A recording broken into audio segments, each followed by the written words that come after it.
Hi guys, நான் உங்கள் mister சபோ. நம்ம இன்றைக்கி என்ன பார்க்க போகிறோம்னா மங்கா சஜஷன்.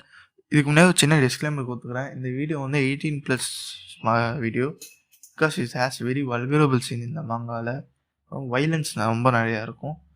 பர்சனல் சஜஷனாக டிப்ரெஷனில் இருக்கவங்க இந்த மங்கா படிக்க வேணாம். பிகாஸ் ஆஸ் அ கூகுள் ரிப்போர்ட்டாகவும் நிறைய யூடியூப் என்ன சொல்கிறாங்கன்னா, இதை படித்தவங்க நிறையா சூசைட் அட்டம் நடந்திருக்குன்னு சொல்லி ஒரு ஆர்டிக்கல் இருக்குது கூகுளில். ஸோ வாங்க ஃபர்தராக வீடியோக்குள்ளே பார்க்கலாம். Berserk is one of the best manga or goat of a manga in current manga gen. அப்போலேருந்து இப்போ வரைக்கும் Berserk தான் முதல்ல இருக்குது. ஏன்னா கோட் ஆஃப் அ மாங்கா லிஸ்ட்டில் ஃபஸ்ட்டு Berserk. இது எழுதுறது கென்டாரோ மியூரா. வந்து இப்போ நம்ம கூட இல்லை, பிகாஸ் த கர்ஸ் ஆஃப் மங்காக்கான்னு சொல்லலாம். அந்த மாங்காக்கால் அவரை சிக்கி இறந்துட்டார். Because the mangaka is one of a difficult work in world. Berserk theme வந்து it's a seinen manga, so it's compared to adult men like violence ஆகும். and it exposed the bad side of humans. and the theme வந்து free will, destiny and casuality, human nature தான் maximum expose பண்ணும். But it's a fictional story. Berserk வந்து ஒரு fictional story தான், but it speaks about lot of philosophy and a human bad side. Berserk வந்து ஒரு சேனன் மாங்காவோட ஒரு best art style தான். Because அந்த ஆர்ட் ஸ்டைல் வந்து இப்போ வரைக்கும் அனிமிலாம் அடாப்ட் பண்ண முடியல இந்த ஸ்டுடியோவாலையும்.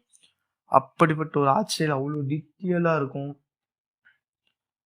Berserk வந்து ஒரு ரேஜ் டிப்ரெஷன் நிறைஞ்ச ஒரு இது. Bitrate is one of the part, but அதை சுற்றியே தான் கொண்டு போவாங்க. Berserk has a main 5 arcs: Black Swordsmith arc, Golden Age arc, Conventional arc, Falcon of Million Empire arc அதுக்கப்புறம் இப்போ லாஸ்ட்டாக ஃபேண்டசியா இருக்காது.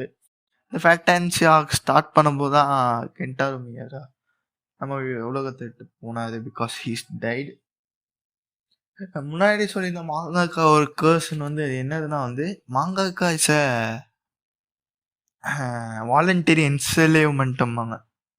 லைக் அவங்க வந்து வாலண்டரியாக ஒரு அடிமை மாதிரி அது செஞ்சுக்கிட்டே தான் இருக்கணும். இதை பற்றி பேசும்போது ஓடாவை பற்றி பேசலாம். ஓடாஸை வந்து ஒரு நல்ல மாங்கா ஒன் பீஸ்ன்னு சொல்லி ஒரு பெரிய ஃப்ரான்ச்சைஸை க்ரியேட் பண்ணியிருக்காரு. ஓடா இருக்காங்க கிஷிமோட்டோ. ஓடாவை பற்றி என்ன, ஓடா is best example. Because he sleep only 3 hours. வெறும் 3 மணி நேரம் தூங்குறாரு, மிச்சலாம் மாங்கா எழுதுறாரு. பிகாஸ் இட்ஸ் வீக்லி மாங்கா.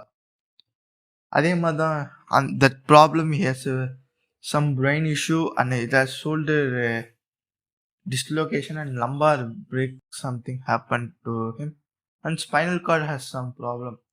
Due to this reason and mainly mental health is disabled. Due to this he has many mental problems. It affected from depression, anxiety, like things. And due to this physical effect and mental effect, he has a big damage in brain, the part of medulla oblongata. That tissue will be degenerated. He will be died. He was died. But it's a good manga. இப்போ அந்த மாங்கா வந்து அவங்க ஃப்ரெண்ட்ஸும் அவங்க மாங்காக்காஸ் எல்லாம் சேர்ந்து wait பண்ணாங்க. பட் ஃப்ரெண்ட்ஸ் அண்ட் ஃபேமிலி எழுதியிருந்தாலும், but it's not our Kentaro point of view and perspective. Kentaro இது இப்படி தான் முடிக்கணும்னு நினச்சிருப்பார், but it's not that. But it's okay. Kentaro ஆரம்பித்து வச்சாரு, அவங்க முடிக்கணும்னு நினைக்கிறாங்க. அண்ட் கென்டாரோ ஒரு பெர்ஸ்பெக்டிவ் நமக்கு என்னன்னு தெரியல. All right, this video will be ended. RIP Kentaro for the creation of the greatest and good of the manga Berserk.